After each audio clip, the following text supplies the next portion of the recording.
Yo, what's up guys, welcome back to the channel. In today's video we're going to check out how to set up alerts for credit score changes in Bright. Do you want to know the moment your credit score changes? Well, here's how to set up credit score alerts in Bright so that you're always informed. Start by opening the Bright app and tap on your profile icon. Then go to settings, then choose credit monitoring. Tap on score alerts. Now toggle on the option for credit score changes.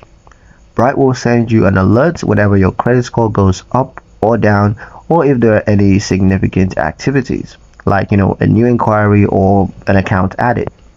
You can also set thresholds, for example, get notified if your score drops below 600 or rises above 750. Choose your preferred alert method, whether it's push notifications, email, or both. You will never miss an update that could impact your financial health. That's pretty much it for the video guys. Hope you liked it. Hope you found the information here useful enough. If you did, like, share and subscribe for more smart tips to track your credit with Bright. Thank you guys for watching, and I'll see you in the next one.